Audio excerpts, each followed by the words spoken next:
नमस्कार दोस्तों, स्वागत है आपका अपने channel Patel sir coaching classes में। आज की इस क्लास में हम कवर करने वाले हैं एक बहुत ही इम्पोर्टेंट टॉपिक, सिंधु घाटी सभ्यता, हड़प्पा सभ्यता से जुड़ा हुआ एक प्रमुख स्थल मोहनजोदड़ो के बारे में। इससे ठीक पिछली वाली क्लास जो थी इसमें हम कवर कर चुके हैं हड़प्पा नामक जो स्थान था उसके बारे में, और ठीक जो आज की जो अपनी क्लास रहेगी इसमें हम कवर करने वाले हैं सिंधु घाटी सभ्यता से जुड़ा हुआ एक और महत्वपूर्ण स्थल जो है मोहनजोदड़ो के बारे में।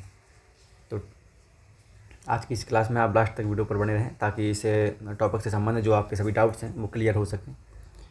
और जो मोहनजोदड़ो जो प्रमुख जो स्थल है सिंधु घाटी सभ्यता से जुड़ा हुआ, इसके सारे के सारे जो सभी इंपॉर्टेंट्स क्वेश्चन या पॉइंट्स जो हैं हमने इसमें कवर कर चुके हैं इनमें, जिससे कि आपको इस टॉपिक से बनने वाले जो भी क्वेश्चन होंगे प्रतियोगी परीक्षाओं में वो कोई बाकी ना रह जाए।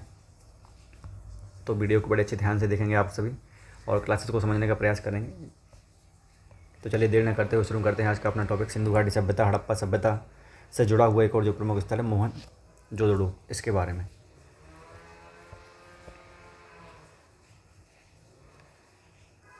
सबसे पहले हम देखेंगे सिंधु घाटी सभ्यता का एक प्रमुख नगर मोहनजोदड़ो, इसके बारे में। सबसे पहला पॉइंट जो है वो है वर्ष 1922 में मोहनजोदड़ो की खोज राखालदास बनर्जी ने की थी। इस इम्पोर्टेंट पॉइंट्स जो है इससे एक क्वेश्चन बनता है कि मोहनजोदड़ो की खोज कब की गई थी, तो आप बताएंगे 1922 में, और इसके जो खोजकर्ता थे वो कौन थे, तो आप बताएंगे राखालदास बनर्जी। ठीक है, नेक्स्ट देखेंगे सिंधु भाषा में जो मोहनजोदड़ो है उसका शाब्दिक जो अर्थ होता है वो होता है मृतकों का टीला। कभी कभी पूछ लिया जाता है कि मोहनजोदड़ो का सिंधु भाषा में जो शाब्दिक अर्थ है वो क्या होता है, तो आप बताएंगे मृतकों का टीला। अधिकतर इस पॉइंट से क्वेश्चन बनते ही रहते हैं। नेक्स्ट देखेंगे मोहनजोदड़ो के जो प्रमुख उपनाम हैं सिंधु का नखलिस्तान, सिंध का बाग, और जो रेगिस्तान का जो बगीचा है वो कहा जाता है। तो मोहनजोदड़ो को कुछ और प्रमुख उपनामों के नाम से भी जाना जाता है, जो प्रमुख इस प्रकार से हैं। सिंधु का नखलिस्तान नाम से भी इसे जाना जाता है, सिंधु का बाग नाम से भी इसे जाना जाता है, और रेगिस्तान का जो बगीचा है इस नाम से भी इसे जाना जाता है मोहनजोदड़ो को। आप तीनों नामों को याद रखने का प्रयास करेंगे। एक और जो इससे पहले है वो है आपका कि सिंधु भाषा में जो मोहनजोदड़ो है उसका शाब्दिक अर्थ क्या होगा, मृतकों का टीला। ठीक है, नेक्स्ट देखेंगे इंपॉर्टेंट पॉइंट्स। मोहनजोदड़ो की जो शासन व्यवस्था थी वो कैसी थी, जनतंत्रात्मक थी। ठीक है, मोहनजोदड़ो की जो शासन व्यवस्था थी वो कैसी थी, जनतंत्रात्मक थी। ठीक है, नेक्स्ट देखेंगे इंपॉर्टेंट पॉइंट्स एक और अगला जो है मोहनजोदड़ो में जो जल पद्धति जो थी उस पर क्या था, समानांतर सड़कों का जाल बिछा हुआ करता था। इसमें क्या होता था मोहनजोदड़ो में जो ग्रिड पैटर्न पर या जाल पद्धति जो थी वो कैसी थी, ग्रिड पैटर्न पर समानांतर जो सड़कें होती थी उन पर क्या होता था, जाल बिछाया करते थे, वो लोग जाल बिछा हुआ करता था। तो इस जो स्लाइड्स के माध्यम से जो इम्पोर्टेंट्स है प्रमुख फैक्ट हैं वो इस प्रकार से रहेंगे कि मोहनजोदड़ो की जो जाल पद्धति जो थी वो कैसी थी, ग्रिड पैटर्न पर बने जो समानांतर मार्ग होते थे उनके आधार पर थी। नेक्स्ट जो था मोहनजोदड़ो में जो उन्नत जल निकास प्रणाली की व्यवस्था थी, और यहाँ के जो मकान थे या जो दुर्ग वगैरह या नगर वगैरह जो बने रहते थे वो कैसे थे, पक्की ईंटों के व्यापक उपयोग किया गया था इन सब में। इस प्रकार हम कह सकते हैं कि मोहनजोदड़ो जो नगर था सिंधु घाटी सभ्यता से जुड़ा हुआ, उसमें क्या था, सुसंगठित एवं योजनाबद्ध नगर व्यवस्था थी।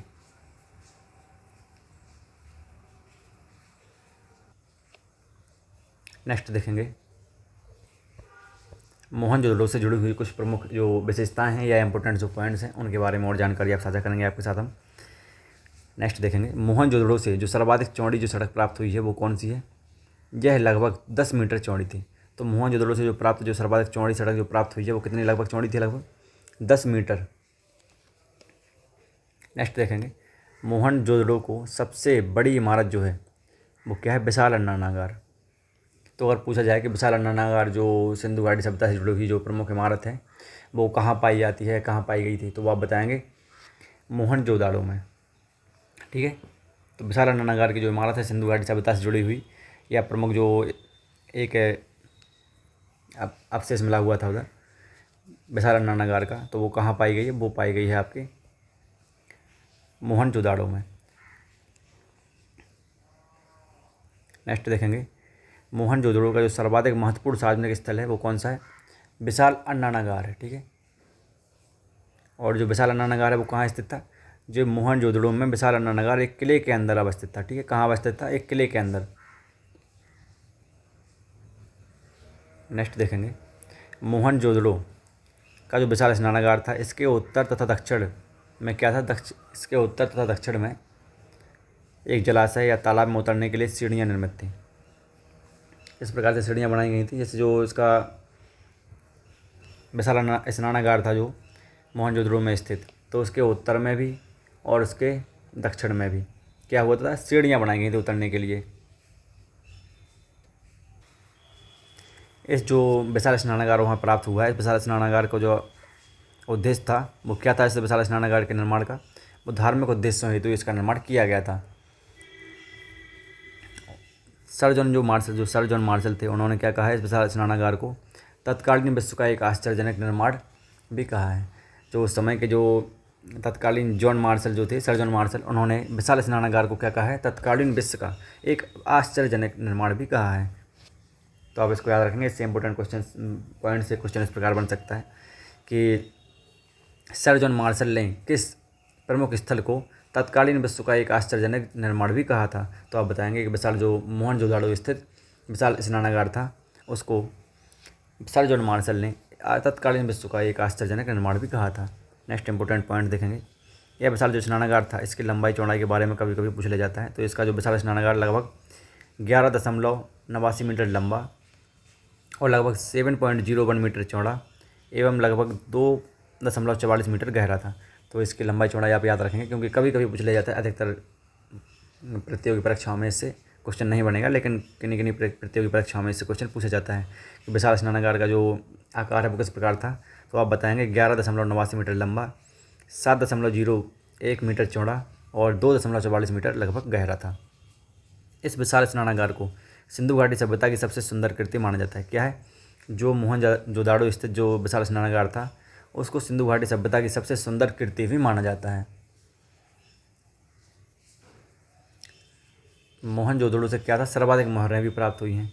तो मोहनजोदड़ो जो प्रमुख स्थल है सिंधु घाटी सभ्यता से जुड़ा हुआ, इधर से प्रमुख जो सर्वाधिक जो मोहर हैं यहीं से मोहनजोदड़ो से ही प्राप्त हुई हैं। नेक्स्ट देखेंगे, सर जॉन मार्शल थे, उन्होंने मोहनजोदड़ो से प्राप्त जो पत्थर की नृत्यरत आकृति थी उसको क्या कहा है? नटराज शिल्प कहा है। तो सर जॉन मार्शल ने मोहनजोदड़ो से जो प्राप्त नृत्यरत आकृति या पत्थर की जो मूर्ति थी उसको क्या कहा है? नटराज शिल्प कहा है। इससे पहले जो सर जॉन मार्शल से जुड़ा हुआ जो इम्पोर्टेंट पॉइंट था वो क्या था कि इन्होंने विशाल स्नानागार को क्या कहा है? तत्कालीन विश्व का आश्चर्यजनक निर्माण भी कहा है। आगे देखेंगे मोहनजोदड़ो से जुड़े हुए कुछ अन्य महत्वपूर्ण तथ्य। और हड़प्पा एवं मोहनजोदड़ो के जो भवन थे उनके निर्माण में सामान्यतः पक्की ईंटों का उपयोग किया गया है। क्या है? जो हड़प्पा एवं मोहनजोदड़ो जो प्रमुख स्थल हैं, इन स्थानों पर जो मकान बनाए गए थे या भवन बनाए गए थे या दुर्ग बनाए गए थे, तो नगरों के निर्माण में क्या होता था? सामान्यतः पक्की ईंटों का उपयोग किया गया है। मोहनजोदड़ो से नाव के चित्र अथवा मॉडल भी प्राप्त हुए हैं। तो क्या है? अगर पूछा जाए कि किस प्रमुख स्थल से नाव के चित्र अथवा मॉडल प्राप्त हुए हैं, तो आप बताएंगे कि मोहनजोदड़ो जो प्रमुख स्थल है उधर से नाव के प्रमुख चित्र या मॉडल प्राप्त हुए हैं। नेक्स्ट देखेंगे, जो मोहनजोदड़ो से चांदी के बर्तन में जो कपड़े के अवशेष हैं वो भी प्राप्त हुए हैं। क्या है? मोहनजोदड़ो से क्या चांदी के बर्तन में जो कपड़े रखे हुए थे उसके अवशेष भी प्राप्त हुए हैं। नेक्स्ट देखेंगे, मोहनजोदड़ो से मुद्रा पर जो अंकित पशुपतिनाथ शिव की मूर्ति भी प्राप्त हुई है। मोहनजोदड़ो से जो मुद्रा पर अंकित जो पशुपतिनाथ हैं उनकी जो मूर्ति है उधर उसकी भी प्राप्ति कहाँ से हुई है? तो आप बताएंगे मोहनजोदड़ो से। अगर क्वेश्चन इस प्रकार से पूछा जाए कि पशुपतिनाथ शिव की जो मूर्ति है वो किस प्रमुख स्थल से प्राप्त हुई है? तो आप बताएंगे मोहनजोदड़ो से।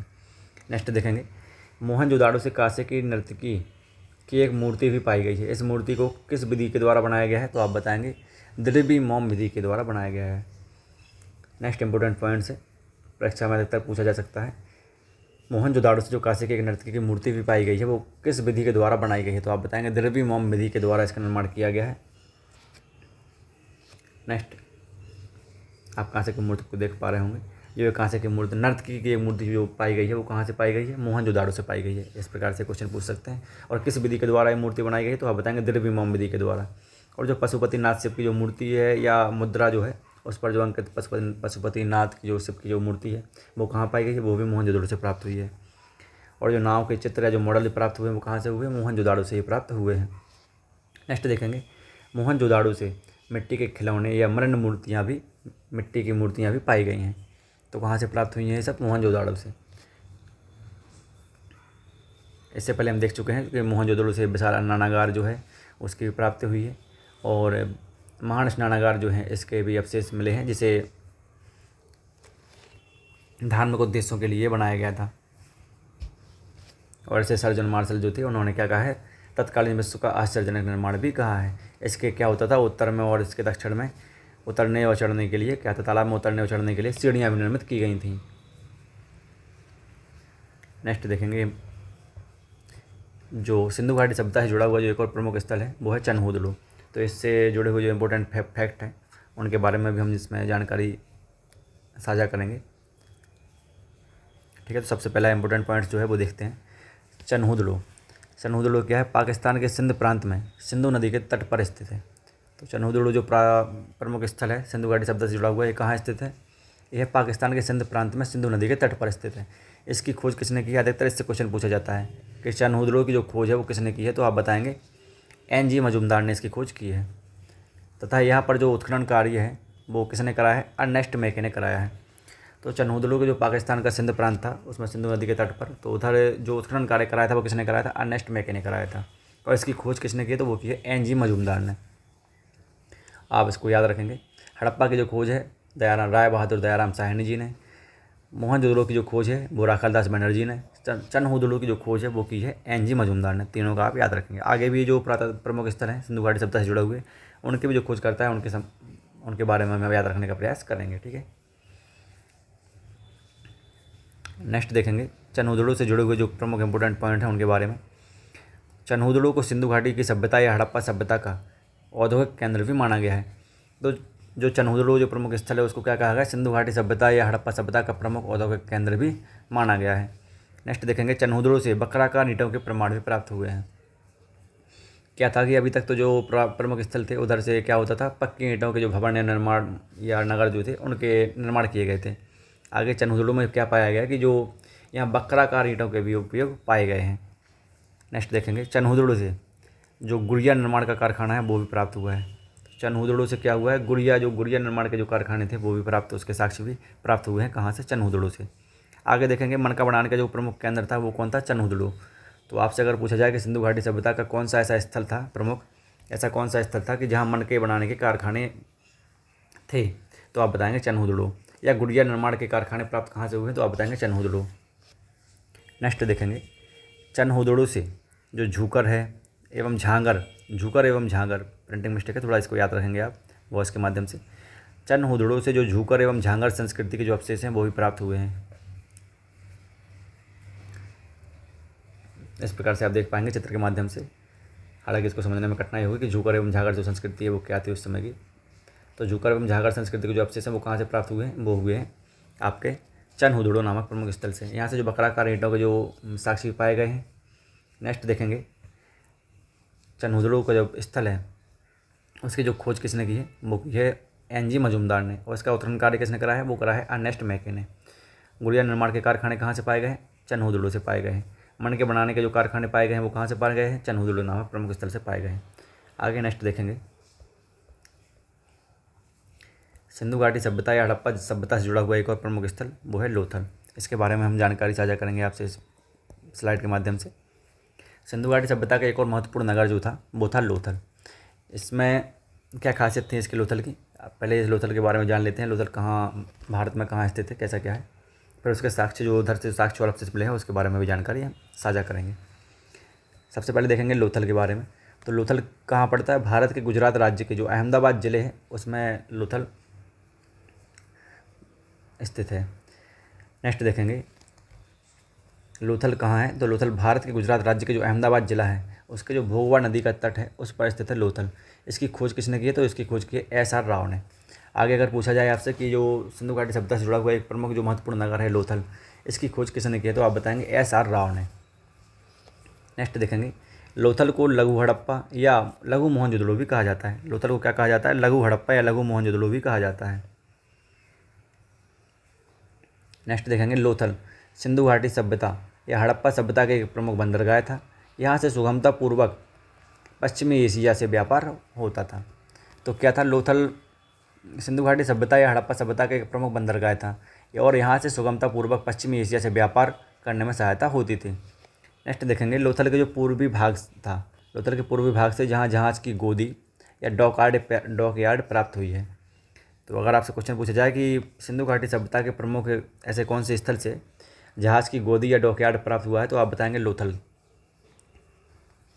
अगर पूछा जाए कि लोथल है जो सिंधु घाटी सभ्यता से जुड़ा हुआ जो महत्वपूर्ण नगर है, लोथल कहाँ अवस्थित है, तो आप बताएंगे लोथल भारत के गुजरात राज्य के अहमदाबाद जिले के भगवा नदी के तट पर स्थित है। ठीक है। नेक्स्ट देखेंगे यहाँ जो लोथल के पूर्व भाग से जो जहाज़ की गोदी या डॉकयार्ड प्राप्त हुआ है, तो उसके आकार के बारे में। तो इसका जो आकार था लगभग 214 मीटर लंबा, लगभग 36 मीटर चौड़ा एवं लगभग 3.3 मीटर गहरा पाया गया है। नेक्स्ट देखेंगे लोथल का जो गोदीवाड़ा है वो सिंधु घाटी सभ्यता या हड़प्पा सभ्यता की सबसे बड़ी संरचना है। क्या है, लोथल का जो गोदीवाड़ा है अर्थात डॉकयार्ड, वो क्या है, सिंधु घाटी सभ्यता या हड़प्पा सभ्यता की सबसे बड़ी संरचना है। आप इस माध्यम से देख पाएंगे लोथल का जो डॉकयार्ड या जहाज़ की गोदी या गोदीवाड़ा जो है वो क्या था, लोथल का सिंधु घाटी सभ्यता का एक सबसे बड़ी संरचना थी, क्योंकि इसका जो आकार था लगभग 214 मीटर लंबा, चौड़ाई जो इसकी थी 36 मीटर और इसकी जो गहराई थी वो क्या थी, 3.3 मीटर। इसमें क्या होता था, यह संरचना दर्शाती है कि लोथल जो समुद्री व्यापार का एक संगठित एवं उन्नत केंद्र था। कैसे, क्योंकि इसमें प्रवेश द्वार भी दिखाया गया है, उतरने एवं चढ़ने के लिए सीढ़ियाँ भी बनाई गई हैं, जल निकासी की जो है उत्तम व्यवस्था भी इसमें बनाई गई है और इसकी जो दीवार है वो बहुत मजबूत तरीके से बनाई गई हैं। आगे नेक्स्ट देखेंगे लोथल से क्या है, लोथल से और जुड़े हुए कुछ इंपॉर्टेंट पॉइंट्स और भी हैं जिनसे अधिकतर परीक्षाओं में क्वेश्चन पूछ लिए जाते हैं। तो आगे देखेंगे लोथल से नाव के चित्र अथवा मॉडल भी प्राप्त हुए हैं। लोथल से क्या है, नाव के चित्र अथवा मॉडल भी प्राप्त हुए हैं। नेक्स्ट देखेंगे लोथल में नगर को दो भागों में विभाजित नहीं करके एक ही रक्षा प्राचीर से संपूर्ण जो नगर है उसको दुर्गीकृत किया गया था। तो क्या होता था, अभी जो सिंधु घाटी सभ्यता से जुड़े हुए जो प्रमुख स्थल थे हड़प्पा और मोहनजोदड़ो, इनके जो दुर्ग बनाए गए थे इनको दो भागों में विभाजित किया गया था, दुर्ग और नगर वगैरह में। लेकिन जो लोथल प्रमुख स्थल है उधर ऐसा नहीं था, उधर नगर को दो भागों में विभाजित नहीं किया गया था। उधर क्या किया जाता था, एक ही रक्षा प्राचीर दीवार बना के, जैसे वो लोग एक ही जो प्राचीर दीवार बना के इसका क्या कर देते थे, संपूर्ण नगर को दुर्गीकृत किया जाता था, इसको सुरक्षा दी जाती थी। और जो रक्षा जो प्राचीर है वो दीवार क्यों बनाई जाती थी, बाहर के जो चोर लुटेरे डाकू या शत्रु जो होते थे उनसे रक्षा करने के लिए, और बाहर जो जंगली आवारा जो पशु हैं जानवर हैं उनसे भी रक्षा करने के लिए। तो आप इस माध्यम से समझ पाए होंगे कि लोथल से क्या है, नाव के चित्र या मॉडल भी प्राप्त हुए हैं। और लोथल में जो नगर व्यवस्था थी वो कैसी थी, उसको दो भागों में विभाजित नहीं किया गया था। बाकी जो नगर थे सिंधु घाटी सभ्यता से जुड़े हुए उनमें क्या होता था कि जो प्रत्येक जो नगर थे उनको दो भागों में विभाजित किया गया था।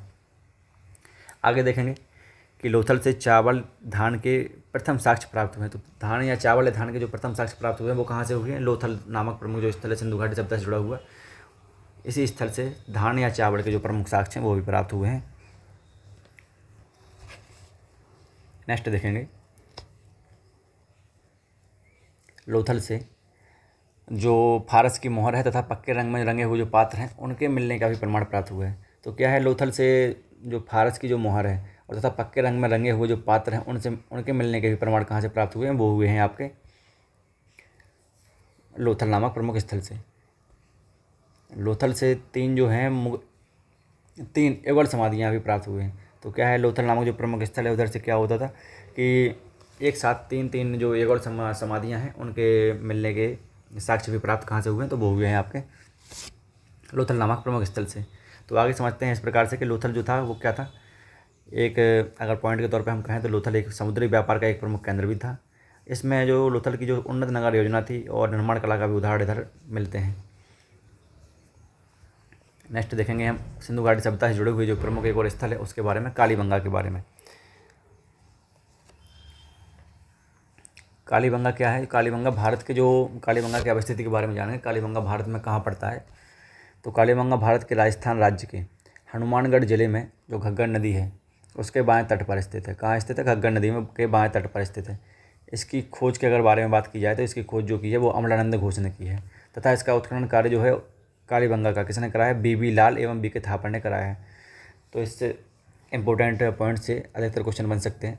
जैसे कालीबंगा भारत में कहाँ पड़ता है, तो आप बताएंगे राजस्थान राज्य के हनुमानगढ़ जिले में, जो घग्गर नदी का बाएं तट है उधर पड़ता है कालीबंगा। अगर इसके बारे में पूछा जाए कि कालीबंगा जो उत्खनन स्थल है या प्रमुख स्थल है, इसकी खोज किसने की थी, तो आप बताएंगे अमलानंद घोष ने। अगर इससे पूछा जाए कि जो कालीबंगा प्रमुख स्थल है सिंधु घाटी सभ्यता से जुड़ा हुआ, तो इसका उत्खनन कार्य किसने कराया था, तो आप बताएंगे बीबी लाल एवं बीके थापर ने कराया था। किसने कराया था? बीबी लाल एवं बीके थापर ने। नेक्स्ट देखेंगे हम कालीबंगा से जुड़े हुए जो कुछ प्रमुख इंपॉर्टेंट पॉइंट्स हैं उनके बारे में। तो सबसे पहला है कालीबंगा के जो उत्खनन है उधर से क्या हुआ है, हड़प्पा कालीन संस्कृति के 5 स्तर प्राप्त हुए हैं। कैसा कि कालीबंगा के जो उत्खनन कराया गया है इधर से हड़प्पा कालीन संस्कृति के 5 स्तर प्राप्त हुए हैं। कालीबंगा का जो शाब्दिक अर्थ होता है वो क्या होता है? काले रंग की चूड़ियाँ होता है। तो अगर कभी पूछ ले जाए कि जैसे इससे पहले हम पढ़ चुके हैं कि मोहनजोदड़ो जो है उसका शाब्दिक अर्थ क्या होता है? मृतकों का टीला होता है। तो ऐसे ही क्वेश्चन बन सकता है आपसे कि कालीबंगा का जो शाब्दिक अर्थ है वो क्या होता है, तो आप बताएंगे काले रंग की चूड़ियाँ होता है इसका शाब्दिक अर्थ। कालीबंगा से जुते हुए खेत के साक्ष्य भी प्राप्त हुए हैं। तो क्वेश्चन इस प्रकार से आपसे पूछते हैं कि जुते हुए खेत के जो साक्ष्य हैं सिंधु घाटी सभ्यता से जुड़े हुए किस प्रमुख स्थल से प्राप्त हुए हैं, तो आप बताएंगे कालीबंगा नामक जो प्रमुख स्थल है उधर से जुते हुए खेत के जो साक्ष्य हैं वो प्राप्त हुए हैं। नेक्स्ट देखेंगे कालीबंगा से जो एक फर्श है उससे अलंकृत ईंटों के साक्ष्य भी प्राप्त हुए हैं। कालीबंगा नामक जो प्रमुख स्थल था उधर से क्या हुआ है, जो एक फर्श था या एक जो फ्लोर था उधर से एक जो अलंकृत ईंट हैं उस प्रकार के विषय होने के उनके साक्ष्य भी प्राप्त हुए हैं। कालीबंगा से जुड़े हुए आगे इंपॉर्टेंट पॉइंट्स में क्या था कि 7 आयताकार जो अग्निकुंड या अग्नि वेदिकाएँ भी प्राप्त हुए हैं। तो इससे कहने से क्या तात्पर्य निकलता है कि इस समय के जो लोग थे वो अपने धर्म में विश्वास रखने लगे थे। तो फिर मान सकते हैं कि भाई कैसे जो 7 आयताकार जो अग्निकुंड उधर से या अग्नि वेदिकाएँ जो प्राप्त हुई हैं वो किस प्रकार से प्राप्त हुई हैं, तो कालीबंगा के समय के जो लोग होंगे उस समय के तो धर्म में विश्वास करने लगे होंगे या पूजा पाठ या याचना करते होंगे। नेक्स्ट देखेंगे हम कालीबंगा के जो भवन थे उनके निर्माण में कच्ची ईंटों का उपयोग किया गया है। हालांकि जो हड़प्पा और मोहनजोदड़ो है और लोथल है यहाँ क्या था, निर्माण में इसके पक्की ईंटों का उपयोग पाए गए हैं, जबकि जो कालीबंगा है इसमें क्या है, कच्ची ईंटों के उपयोग पाए गए हैं। नेक्स्ट देखेंगे कालीबंगा में जो दुर्ग क्षेत्र है तथा नगर क्षेत्र है दोनों को अलग अलग रक्षा प्राचीर से घेरा गया था। जो आबाद के रूप में जो एक है वो लोथल ही है सिर्फ, बाकी सब जो सिंधु घाटी सभ्यता से जुड़े हुए प्रमुख स्थल हैं हड़प्पा जैसे मोहनजोदड़ो और कालीबंगा, तो इधर क्या पाया गया है, चनोदड़ो में भी सब जगह जो उधर के जो क्षेत्र थे उनको दुर्ग क्षेत्र और नगर क्षेत्र में बांटा गया था और दोनों को अलग अलग प्राचीर रक्षा प्राचीर से घिरा गया था। जबकि लोथल में क्या था कि दोनों को एक मतलब विभाजित नहीं किया गया था और जो नगर थे उसको एक ही रक्षा प्राचीर के द्वारा सुरक्षा दी गई थी या घेरा गया था।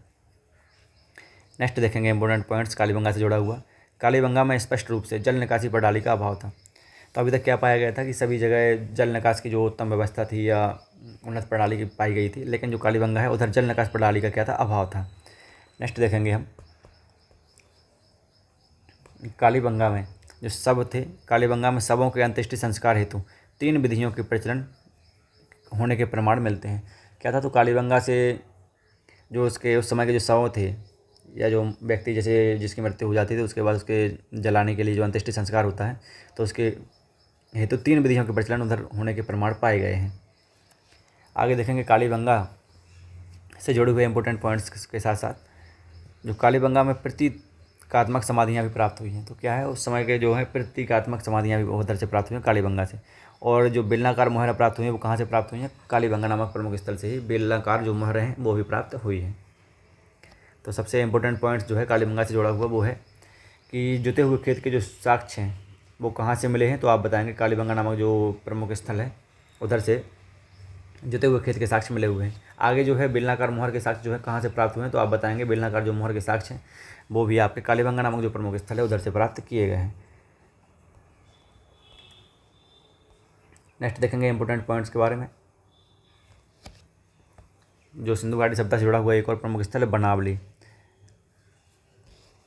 तो बनावली की अवस्थिति के बारे में जानेंगे, बनावली कहाँ पड़ता है। तो बनावली जो है भारत के जो हरियाणा राज्य है उसके फतेहाबाद ज़िले में अवस्थित है। सिंधु घाटी सभ्यता से जुड़ा हुआ जो प्रमुख स्थल है बनावली वो कहाँ पड़ता है, भारत के हरियाणा राज्य के फतेहाबाद ज़िले में अवस्थित है। अगर बात करी जाए इसकी खोज की, तो इसकी खोज जो की है वो की है R.S. बिष्ट ने। प्रिंटिंग मिस्टेक है, आप इसको ध्यान रखेंगे। बनावली की जो खोज की है वो किसने की है? आर.एस. बिष्ट ने की है। और कहने को ऐसा भी माना जाता है कि जो बनावली है समृद्ध लोगों का एक नगर भी था। उस समय के जो लोग थे उनमें जो समृद्ध लोग रहते थे उस समय के, या विवेकवान या शक्तिशाली या समृद्ध जो लोग थे उस समय के लोगों के लिए जो नगर बसाया गया था वो क्या था? बनावली। नेक्स्ट देखेंगे बनावली से जुड़े हुए कुछ इंपॉर्टेंट जो फैक्ट्स हैं या पॉइंट्स हैं जिनको जो अधिकतर परीक्षा में पूछे जाते हैं उनके बारे में। तो बनावली से हड़प्पा कालीन संस्कृति के जो 3 स्तर हैं उनकी प्राप्ति हुई है। कौन कौन से? प्राक सैंधव जैसे है, विकसित सैंधव है, उत्तर सैंधव जो संस्कृतियों के अवशेष भी प्राप्त हुए हैं। कहाँ से प्राप्त हुए हैं? बनावली नामक स्थान से हड़प्पा कालीन संस्कृति के 3 स्तर जैसे कि प्राक सैंधव, विकसित सैंधव एवं उत्तर सैंधव संस्कृतियों के अवशेष भी प्राप्त हुए हैं। बनावली में स्पष्ट रूप से जल निकासी प्रणाली का अभाव था। जैसा कि इससे पहले जो कालीबंगा थी, कालीबंगा नामक जो प्रमुख स्थल था उधर भी ऐसा ही था कि जल निकास प्रणाली का अभाव था, और बनावली नामक जो प्रमुख स्थल है उसमें भी क्या पाया गया है कि जल निकास प्रणाली का अभाव पाया गया है। बनावली से जो जौ और यव है उसके अवशेष भी प्राप्त हुए हैं। तो सिंधु घाटी सभ्यता से जुड़ा हुआ जो प्रमुख स्थल है बनावली, इधर से जौ के भी और जो जौ या यव होता है जो उसके अवशेष भी या उसके जो साक्ष्य हैं वो कहाँ से प्राप्त हुए हैं? बनावली से। बनावली से जो अगले जो साक्ष्य मिले हैं वो क्या है? इस प्रकार से हैं कि हल की आकृति या मिट्टी का जो हल है या हल का जो टेराकोटा मॉडल है वो भी कहाँ से प्राप्त हुआ है? तो वो हुआ है आपके बनावली से। तो कभी आपसे पूछ लिया जाए कि जो हल की आकृति या मिट्टी के जो हल थे या हल का जो टेराकोटा मॉडल था उसके साक्ष्य कहाँ से प्राप्त हुए हैं? तो आप बताएंगे सिंधु घाटी सभ्यता के एक प्रमुख स्थल बनावली से। नेक्स्ट देखेंगे बनावली से हल और मिट्टी के बर्तन आदि के साक्ष्य भी कहाँ मिले हैं? तो वो मिले हैं आपके बनावली नामक प्रमुख स्थल से। तो सिंधु घाटी सभ्यता से जुड़ा हुआ जो प्रमुख स्थल है बनावली, इससे जो इंपॉर्टेंट पॉइंट्स है आपसे परीक्षा में पूछा जा सकता है वो होगा आपका कि हल का जो टेराकोटा मॉडल है वो कहाँ से प्राप्त हुआ है? तो आप बताएंगे कि बनावली नामक प्रमुख स्थल जो है उधर से हल का टेराकोटा मॉडल, हल की आकृति या मिट्टी के हल के होने के साक्ष्य मिले हैं। हालांकि क्या था इधर कि बनावली में जो जल निकास प्रणाली है उसका अभाव था, उन्नत व्यवस्था नहीं थी, इसमें क्या था? अभाव था। और बनावली जो माना जाता है समृद्ध लोगों का एक नगर माना जाता है। और इससे जुड़ा हुआ एक इंपॉर्टेंट पॉइंट जो है इसकी खोज के बारे में, तो पूछा जाता है कि सिंधु घाटी सभ्यता के जो प्रमुख स्थल है बनावली, इसकी खोज किसने की थी? तो आप बताएंगे R.M. बिष्ट ने। अगर पूछा जाए कि हड़प्पा की खोज किसने की थी तो राय बहादुर दयाराम साय ने। आपको बार बार इसलिए बता रहे हैं कि अगर रिवीजन के तौर पर इसको याद रखने की कोशिश कर पाएँ, क्योंकि इससे ही क्वेश्चन बनते हैं कि इसकी खोज किसने की थी। तो हड़प्पा का जो राय बहादुर दयाराम सायनी है, मोहनजोदड़ो के हैं जो राखालदास बनर्जी, चनहुदड़ो के जो हैं वो हैं आपके अर्नेस्ट मेके, और बनावली के जो आपके हैं वो हैं आपके R.S. बिष्ट।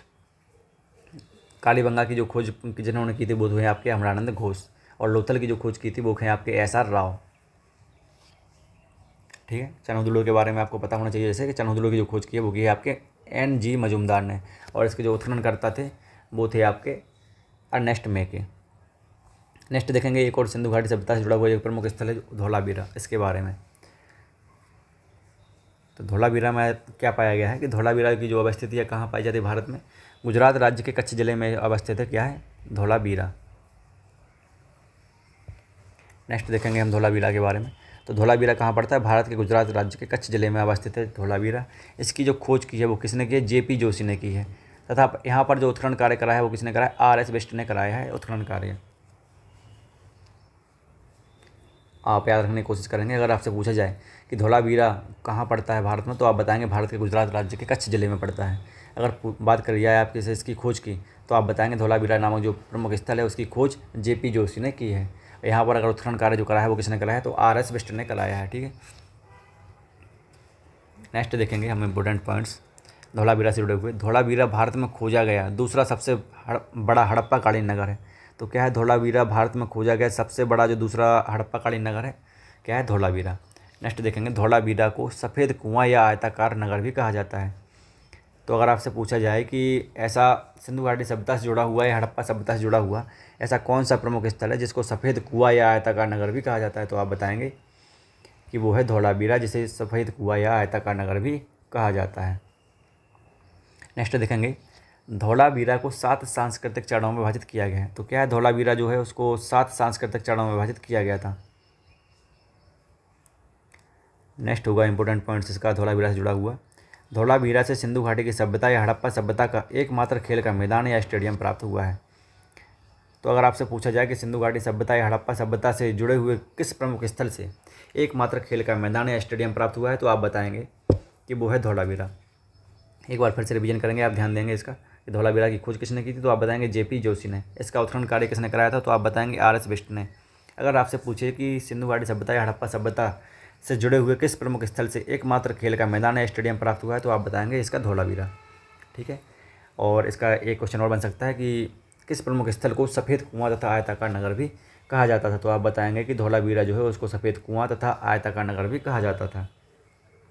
यह सफ़ेद कुओं के लिए प्रसिद्ध था तथा इसे आयताकार नगर भी कहा जाता था। और यह दूसरा सबसे बड़ा क्या था, हड़प्पा कालीन नगर था। कौन था, भारत में खोजा गया दूसरा सबसे बड़ा हड़प्पा कालीन नगर कौन था, धौलावीरा। धौलावीरा से एक सूचना पट साइन बोर्ड भी प्राप्त होता है जिसमें कुल 10 अक्षर थे। कहता था कि धौलावीरा से एक सूचना पट या साइन बोर्ड भी प्राप्त हुआ है। इसमें क्या पाया गया था कि 10 अलग अलग प्रकार के साइन या अक्षर प्राप्त हुए हैं, जो इस चित्र के माध्यम से या सूचना पट के माध्यम से हम सब देख पा रहे हैं।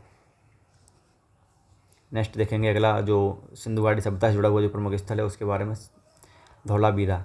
इससे जुड़े हुए कुछ और इम्पोर्टेंट पॉइंट्स जो है बाकी हैं उसके बारे में और जानकारी इसमें साझा करेंगे हम।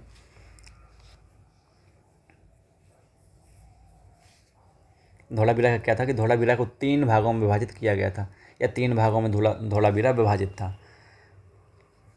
सबसे पहला जो था वो था आपका ये दुर्ग भाग, दूसरा जो था आपका मध्यम नगर, और तीसरा जो था आपका निचला नगर। अभी तक क्या होता आ रहा था कि जो सिंधु घाटी सभ्यता के जो प्रमुख स्थल थे उनमें क्या था कि जो उस समय के जो नगर या क्षेत्र था वो 2 भागों में विभाजित होता था, और अब जो है एक आपका जो है इसमें धौलावीरा में इसमें 3 भागों में विभाजित पाया गया है। सबसे पहला जो है दुर्ग भाग, दूसरा जो आपका है वो है मध्यम नगर, तीसरा जो आपका है वो है निचला नगर। धौलावीरा के जो मध्यम नगर होता था उसमें क्या होता था, शासक वर्ग एवं अधिकारी वर्ग निवास करता था, और जो अन्य नगर थे उनमें क्या हो रहा था कि जो उसका दुर्ग भाग होता था उसमें शासक वर्ग या कर्मचारी वर्ग या अधिकारी वर्ग इसमें निवास करता था। जबकि धौलावीरा में क्या है कि इसके मध्यम वर्ग में या मध्यम नगर में शासक एवं अधिकारी वर्ग निवास करते थे। धौलावीरा के जो अतिरिक्त जो अन्य हड़प्पा कालीन नगर हैं केवल 2 भागों में विभाजित थे। कैसा था कि धौलावीरा जो है वो है 3 भागों में विभाजित, दुर्ग भाग, मध्यम नगर और निचला नगर। जबकि जो अन्य हड़प्पा कालीन या सिंधु घाटी सभ्यता से जुड़े हुए जो नगर हैं वो केवल 2 ही भागों में विभाजित थे। नेक्स्ट देखेंगे, धौलावीरा के अतिरिक्त जो अन्य हड़प्पा कालीन नगर हैं उनमें क्या होता था, पश्चिमी भाग में स्थित दुर्ग में प्रशासनिक अथवा धार्मिक क्रियाकलाप आयोजित किए जाते थे। और इधर क्या हो गया है, जैसे जो मध्यम नगर है इसमें शासक वर्ग और कर्मचारी वर्ग जो इनके अधिकारी वर्ग हैं वो निवास करते थे। इससे पहले हम पढ़ चुके हैं कि धौलावीरा जो प्रमुख स्थल है, इधर से क्या हुआ है कि सफ़ेद कुओं के लिए प्रसिद्ध था, और इधर से एक स्टेडियम के साक्ष्य भी मिले हैं, और एक 10 साइन बोर्ड वाला एक 10 अक्षर वाला साइन बोर्ड भी या कोई सूचना पट भी इधर से प्राप्त हुआ है। नेक्स्ट देखेंगे हम सिंधु घाटी सभ्यता या हड़प्पा कालीन जो नगर है अगला प्रमुख स्थल है वो है राखीगढ़ी। तो राखीगढ़ी से संबंधित जो प्रमुख पॉइंट्स होंगे या इससे संबंधित जो प्रमुख क्वेश्चंस परीक्षाओं में पूछे जाते हैं उसके बारे में देखेंगे, राखीगढ़ी और रोपड़ के बारे में। तो राखीगढ़ी क्या है, राखीगढ़ी को प्रमुख जो प्राक हड़प्पा स्थल है वो माना जाता है। क्या माना जाता है, राखीगढ़ी को एक प्रमुख प्राक हड़प्पा स्थल भी माना जाता है। यह भारत के कहाँ पड़ता है, भारत के हरियाणा राज्य के हिसार जिले में अवस्थित है। तो जो हड़प्पा कालीन नगर है राखीगढ़ी वो कहाँ पड़ता है भारत में, भारत के हरियाणा राज्य के हिसार जिले में अवस्थित है राखीगढ़ी, तथा सिंधु घाटी सभ्यता या हड़प्पा सभ्यता के 5 सबसे बड़े नगरों में से एक है। जो राखीगढ़ी नामक जो प्रमुख है नगर या स्थल है वो क्या है, हड़प्पा कालीन जो नगर हैं उन सब में से 5 सबसे बड़े नगरों में से एक है। जो राखीगढ़ी नामक जो प्रमुख स्थल है उधर से क्या हुआ है, हड़प्पा कालीन कंकाल के अवशेष भी प्राप्त हुए हैं। और जो राखीगढ़ी है, राखीगढ़ी भारत में खोजा गया सबसे बड़ा हड़प्पा कालीन नगर है। क्या है, राखीगढ़ी भारत में खोजा गया सबसे बड़ा हड़प्पा कालीन नगर है। इससे पहले जो आपका था धौलावीरा वो क्या था, दूसरा सबसे बड़ा हड़प्पा कालीन नगर था। तो सबसे पहला जो हड़प्पा कालीन नगर है भारत में खोजा गया वो कौन सा है, राखीगढ़ी। आप इसको एक बार और याद रखने की कोशिश करेंगे कि भारत में खोजा गया सबसे बड़ा हड़प्पा कालीन जो नगर है वो है आपका धौलावीरा, और जबकि जो दूसरा सॉरी मिस्टेक हो गया, भारत में खोजा गया सबसे बड़ा जो हड़प्पा कालीन नगर है वो हुआ आपका राखीगढ़ी। ठीक है, और भारत में खोजा गया सबसे दूसरा बड़ा जो हड़प्पा कालीन नगर हुआ वो होगा आपका धौलावीरा। नेक्स्ट देखेंगे, राखीगढ़ी से अन्नानागार के साक्ष्य भी प्राप्त हुए हैं। क्या हुए हैं? राखी गढ़ी से अन्नानागार के साक्ष्य भी प्राप्त होते हैं कि राखी गढ़ी में अन्नानागार भी स्थल स्थित था। राखी गढ़ी से हड़प्पाकालीन कंकाल के अवशेष भी प्राप्त हुए हैं। तो क्या था? राखी गढ़ी जो प्रमुख स्थल है, इधर से हड़प्पाकालीन जो प्रमुख कंकाल के जो अवशेष हैं वो भी इधर प्राप्त हुए हैं।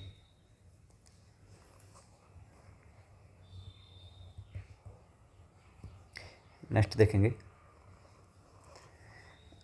जो अन्नानागार है वो क्या होता है। सबसे पहले अब जब से बात चली आ रही है कि हड़प्पा काल में राखी गढ़ी नामक स्थल पर एक अन्नानागार पाया गया या मोहनजोदड़ो में एक विशाल स्नानागार अन्नानागार की प्राप्ति हुई, तो अन्नानागार होता किस लिए था या इसका पर्पज़ क्या होता था, तो जानेंगे हम। हड़प्पा सभ्यता में जो अन्नानागार होता था वो अनाज के भंडारण के लिए निर्मित एक विशाल संरचनाओं को क्या कहा जाता है? अन्नानागार कहा जाता था। जो उस समय जो अनाज का भंडारण करना होता था तो उसके लिए निर्मित एक विशाल संरचना होती थी, उसको क्या कहते थे? अन्नानागार कह देते हैं। नेक्स्ट देखेंगे रोपड़ के बारे में। जो एक और प्रमुख स्थल है सिंधु घाटी सभ्यता से जुड़ा हुआ है हड़प्पाकालीन जो नगर है वो है आपका रोपड़। रोपड़ कहाँ पड़ता है इसके बारे में जानते हैं। तो रोपड़ भारत के जो पंजाब राज्य है उसमें सतलज नदी के बाएं तट पर स्थित है। अगर आपसे रोपड़ की स्थिति के बारे में पूछा जाए कि रोपड़ कहाँ पड़ता है भारत में, तो हड़प्पाकालीन जो नगर है रोपड़ भारत के पंजाब राज्य में सतलज नदी के बाएं तट पर स्थित है। क्योंकि इसकी अवस्थिति के बारे में कभी कभी इधर उधर क्वेश्चन पूछ ले जाते हैं कि कौन सा नगर कहाँ पड़ता है, ये कहाँ। और अगर इसकी बात करी जाए इसके खोजकर्ता के बारे में, तो रोपड़ के जो उत्खननकर्ता थे वो थे आपके याज्ञदत्त शर्मा। ठीक है, प्रिंटिंग मिस्टेक है, थोड़ा ध्यान देंगे इसको आप कि रोपड़ की खोज किसने की थी, तो आप बताएंगे याज्ञदत्त शर्मा ने की थी रोपड़ की खोज। एक बार इसको आप लिखे भी लेंगे अलग से थोड़ा।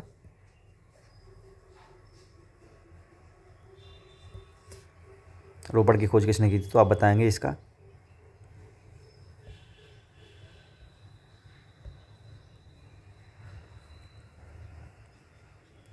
रोपड़ की खोज की थी आपकी याज्ञदत्त शर्मा ने। ठीक है,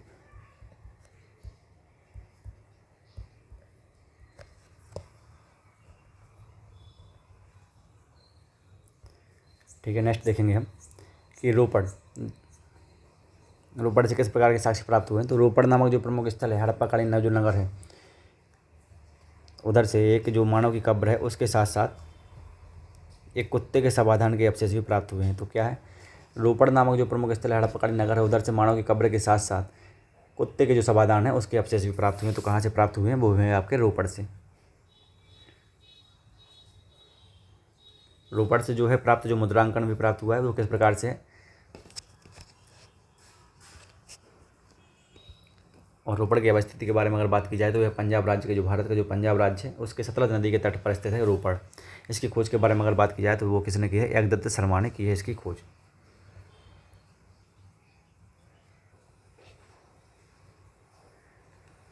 आगे हम एक चार्ट के माध्यम से देखेंगे कि सिंधु घाटी सभ्यता से जुड़े हुए जो प्रमुख है हड़प्पा सभ्यता से जुड़े हुए जो प्रमुख स्थल हैं उनके बारे में थोड़ा जल्दी इसका रिवीजन करेंगे आप सब साथ में और इसका ध्यान देते जाएंगे। कहाँ इसका जैसे अब इसमें हम पढ़ने वाले हैं कि जो कि प्रमुख स्थल हैं सिंधु घाटी सभ्यता है हड़प्पाकालीन सभ्यता की, और वो कहाँ अवस्थित हैं और किस नदी के किनारे अवस्थित हैं इसके बारे में हम, क्योंकि इससे अधिकतर क्वेश्चन पूछ ले जाते हैं। तो जो प्रमुख जो स्थल है हड़प्पा वो कहाँ अवस्थित है? पाकिस्तान में, पाकिस्तान के सिंध प्रांत में। ठीक है, आगे जो इसकी अवस्थिति है वो कहाँ पाया जाता है? यह पाकिस्तान के रावी नदी के तट पर अवस्थित है। दूसरा जो आपका नगर है वो है आपका मोहनजोदाड़ो। ठीक है, यह कहाँ अवस्थित है? यह भी आपका पाकिस्तान के सिंधु नदी के तट पर अवस्थित है। नेक्स्ट देखेंगे आपका चनहुदड़ो, यह भी आपका पाकिस्तान के सिंधु नदी के तट पर अवस्थित है। नेक्स्ट जो आपका प्रमुख स्थल है वो है आपका लोथल, यह कहाँ पाया जाता है? भारत के जो गुजरात राज्य है उसके भोगवा नदी के तट पर पाया जाता है। नेक्स्ट जो आपका होगा कालीबंगा, तो कालीबंगा भारत के राजस्थान राज्य के जो घग्गर नदी के तट है उस पर अवस्थित है कालीबंगा। नेक्स्ट देखेंगे आपका बनावली, तो यह हरियाणा के हिसार जिले में स्थित है। नेक्स्ट देखेंगे धौलावीरा, यह गुजरात राज्य में अवस्थित है। धौलावीरा प्रमुख स्थल। राखी गढ़ी जो प्रमुख स्थल है हड़प्पाकालीन वो हरियाणा में अवस्थित है। नेक्स्ट देखेंगे आपका रोपड़,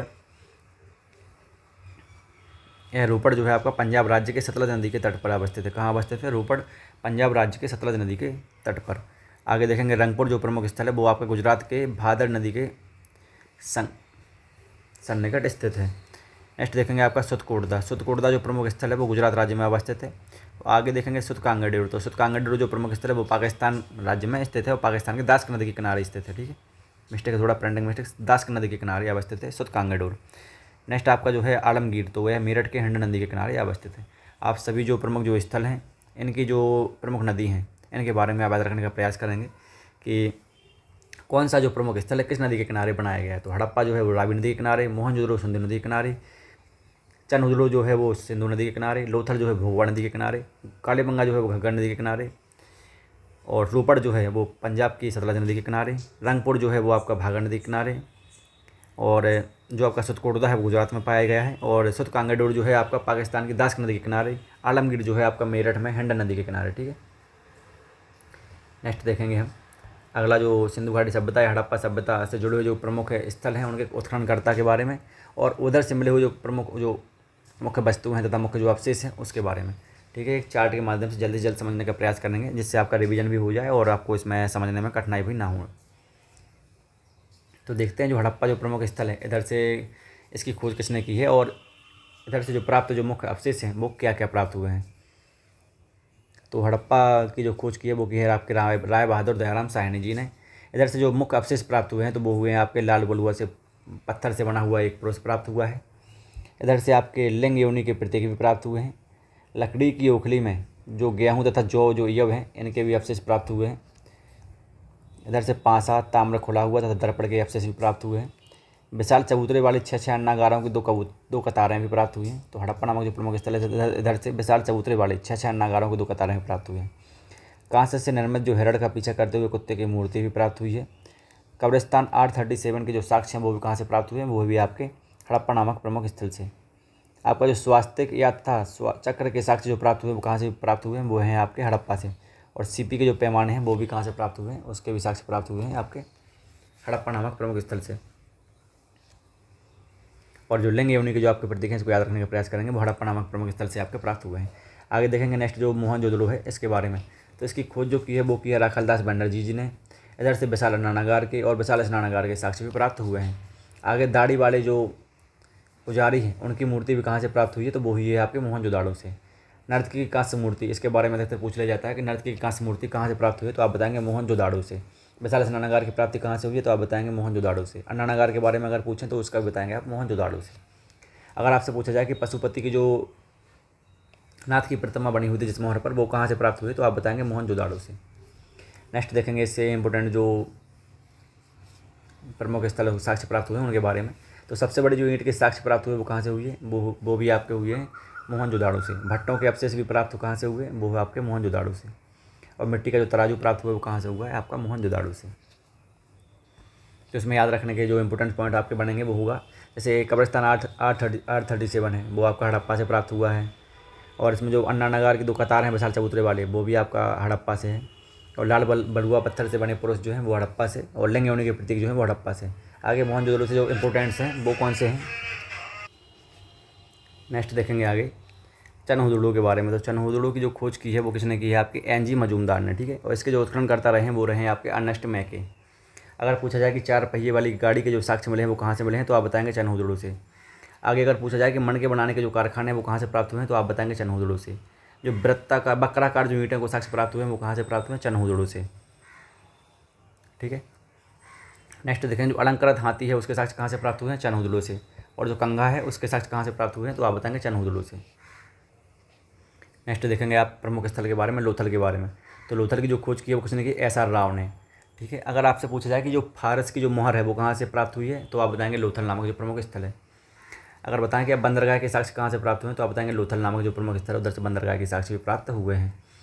नेक्स्ट देखेंगे हम धान के तथा बाजरे के जो साक्ष्य हैं वो कहाँ से प्राप्त हुए हैं, लोथल से। 3 अगल स्वादियाँ जो हैं वो उसके साक्ष्य कहाँ से प्राप्त हुए हैं, तो आप बताएंगे लोथल नामक प्रमुख स्थल से।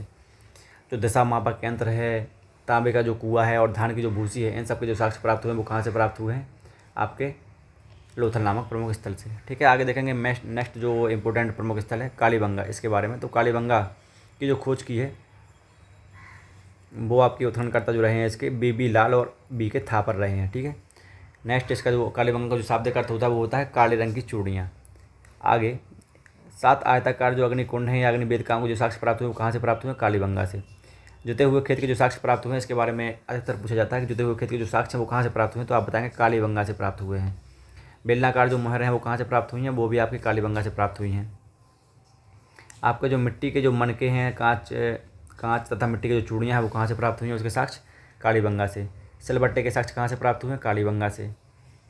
प्रतीकात्मक समाधियाँ और सूती कपड़े की जो छाप है वो कहाँ से प्राप्त हुई है, इसके साक्ष्य आपके कालीबंगा से। ठीक है, आगे देखेंगे आपके बनावली जो प्रमुख स्थल है और इसके बारे में। तो बनावली की जो खोज की है वो किसने की है, RS बेस्ट ने की है। ठीक है, और हल की आकृति वाला जो मिट्टी का खिलौना है उसके साक्ष्य कहाँ से प्राप्त हुए हैं, तो आप बताएंगे बनावली से।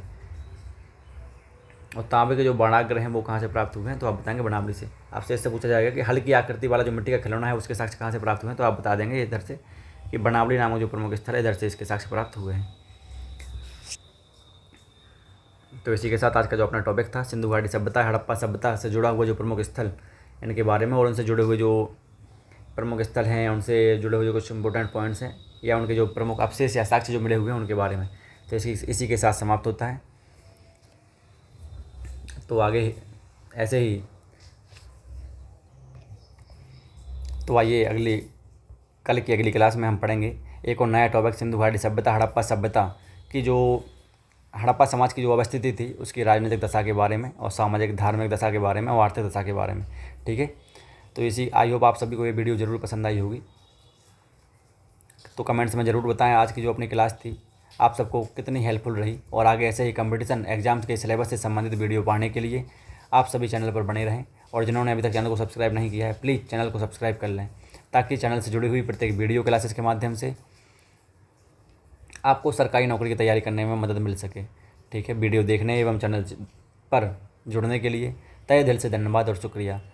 तो चलिए मिलते हैं अगली क्लास में एक और अगले नए टॉपिक के साथ। तब तक के लिए थैंक यू दोस्तों, thank you for visit my channel.